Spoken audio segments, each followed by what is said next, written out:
Hello, bonjour à tous, j'espère que tout le monde va bien. Bienvenue dans ce nouvel épisode de Brief Me a Book, le podcast spécial dédié qui parle de lecture pour les fans de lecture. Alors aujourd'hui dans cet épisode, je vais vous parler d'un livre que j'ai lu récemment, très dernièrement, Légende élatée de Travis Baldree. Alors, je sais que c'est pas un livre nouveau et que certains d'entre vous l'ont vu passer sur les réseaux, mais moi j'ai été assez hésitante au début pour le lire parce que j'avais pas vu des avis très dithyrambiques, il y avait quand même des avis positifs et des avis plutôt négatifs. Et je me suis dit, bon, ok, le pitch me semble bien, ça a l'air quand même assez cocoon, assez fun, allons-y. J'avoue que j'ai dû m'y prendre à deux fois quand même.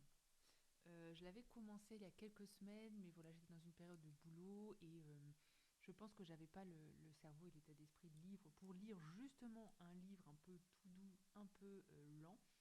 Et je l'ai recommencé parce qu'il me plaisait quand même plutôt bien. Je l'ai recommencé il y a quelques jours quand j'étais en congé et justement j'avais envie de quelque chose où je pouvais un peu plus prendre le temps. Et alors là, je dois reconnaître que ça a fait quand même son effet. Franchement, alors, je ne connais pas ce monsieur Travis Baldree, mais quelle idée quelle idée d'écrire un livre qui parle d'une orque qui arrête en gros ses missions pour de missionnaire, hein. En gros, elle partait à la guerre, elle tuait tout le monde, bref, elle faisait des missions comme ça. Et du jour au lendemain, elle décide d'aller dans une nouvelle ville et d'ouvrir un café. Un café dans un monde où, bien sûr, le café n'existe pas, ou en tout cas n'est pas connu. Bon, j'avoue que quand j'ai lu un peu ce pitch, je me suis dit, mais qui est ce monsieur Travis Baldree? Quelle est cette histoire? Bon, et du coup, je m'y suis quand même plongée. Et franchement, je n'ai pas été déçue. J'ai découvert une lecture propice au farniente, à la détente. Non seulement je n'ai pas été déçue, mais j'ai adoré. Et puis en plus, ça m'a vraiment détendue. Ça a vraiment participé à cette détente, à ce cocoon, à ce sentiment de bien-être et de liberté que j'ai ressenti en lisant. Alors, Légende délatée, c'est l'histoire de Vive. Vive, comme j'ai dit, qui était une orque, qui était missionnaire. Enfin, je appelle ça missionnaire, mais voilà, elle était mercenaire plutôt. C'est peut-être pas le même terme. Elle était mercenaire et elle était chargée voilà, de faire différentes missions. Bref, en gros, elle gagnait sa vie soit en tuant, soit en faisant des trucs voilà, d'orque. Comme j'ai dit, du jour au lendemain, elle décide d'arrêter et elle décide de changer un petit peu sa vie et de ouvrir un café. Mais pas pour rien, en fait, il y a quand même un fond de légende là-dedans, c'est pour ça je suppose que ça s'appelle Légende des cafés. Il y a quand même un fond de légende, c'est-à-dire que en fait, elle tombe sur une légende, elle découvre un artefact, et puis cet artefact est censé lui permettre d'avoir de la chance, ou d'attirer le bonheur, ou en tout cas de réussir ce qu'elle entreprend. Il y aura quand même un fond d'histoire sur cette histoire d'artefact, parce que plusieurs personnes vont s'y intéresser, et puis voilà, ça va attiser quand même des jalousies. Mais c'est vraiment très bref, c'est pas très développé, mais en même temps, c'est suffisant pour qu'on comprenne un peu d'où ça vient et jusqu'où ça va.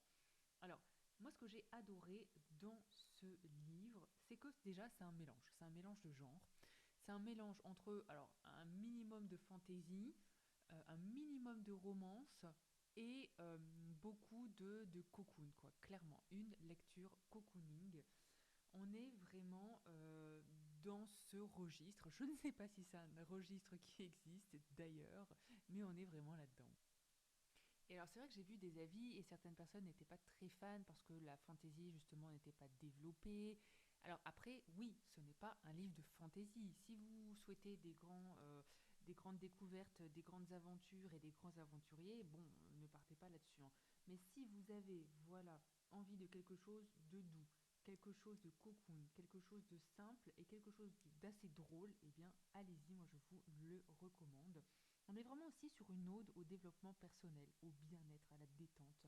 Et quand on regarde profondément, on voit quand même que Vive, donc le personnage principal, est confronté à des changements de vie et puis des blocages externes, parce qu'on en a parlé, il y a un petit peu cette histoire de jalousie par rapport à l'artefact, mais aussi à des blocages internes. Et moi, c'est ça que j'ai bien aimé, c'est que dans ce livre, il y a quand même pas mal de messages, des messages intéressants, des messages un peu de vie, des messages de développement personnel, parce que Vive, le personnage principal, est quand même confrontée à elle-même, à sa vie, à ses choix, à ce qu'elle veut aussi changer de sa vie, et à ses peurs d'échouer, à ses peurs de l'échec, à ses peurs de perdre ce qu'elle a construit, à ses peurs de perdre ses amis, parce qu'en fait c'est aussi une belle histoire d'amitié. Pour ceux qui aiment un petit peu les lectures avec les groupes d'amis, des amitiés, allez-y, je ne peux que vous le conseiller, parce qu'en fait Vive débarque du jour au lendemain dans cette nouvelle vie, dans cette nouvelle ville, et en fait elle se crée un groupe d'amis qui vont l'aider plus ou moins à faire son café. Donc franchement, c'est vraiment un panel, une panoplie de plusieurs thématiques que moi j'ai adoré. Et alors, pour ceux qui aiment le café, messieurs, dames, allez-y parce que, eh bien, pendant 300 pages, on parle de café. Et alors moi j'ai adoré, parce que moi j'aime beaucoup le café et spécialement les cafés latte. Et donc ce que j'ai adoré, c'est de voir l'évolution de son café, parce qu'en fait on voit qu'elle crée son café de rien, et en fait elle va juste faire des cafés normaux à l'origine, et après, il y a quelqu'un qui va dire ah, j'ai mal à l'estomac, donc elle va faire des cafés latte. Et après, elle va faire des iced latte. Enfin voilà, moi j'ai adoré parce que c'est vraiment. Enfin, pour ceux qui connaissent cet environnement, pour ceux qui vont souvent dans des cafés, eh bien on retrouve ça. On retrouve cette ambiance, comme j'ai dit encore une fois, cocoon et bien-être d'un café.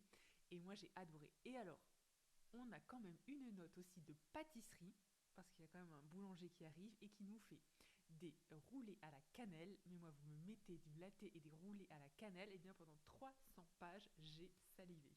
Et c'était vraiment, vraiment magique. Et comme je l'ai dit, monsieur Trévis Baldry, je ne sais pas d'où cette idée vous est venue. Et alors, sur le papier, ça paraît un peu, voilà, un peu particulier, peut-être même avant-gardiste, mais alors pour le coup, ça fait le job et c'est vraiment pas mal. Voilà, tout ça pour dire, n'hésitez pas, c'est une histoire comparable, ben voilà, à un latte. On a un mélange d'amitié, de changement de vie, on a une touche de fantaisie et on saupoudre tout ça, on saupoudre tout ce mix avec une touche d'amour, une touche de romance, et moi, ça fait clairement le job. Voilà. J'espère qu'en ces quelques minutes, je vous ai peut-être convaincu ou peut-être pas, c'était pas le but, hein. Le but c'est de expliquer un peu, de faire une petite revue sur ce livre. Je ne vais pas aller trop dans les détails sinon ça spoil pas mal, mais moi j'ai vraiment adoré. Et puis je vous dis sur ce à très bientôt dans de nouvelles aventures avec un autre livre, et je vous souhaite une belle et agréable journée.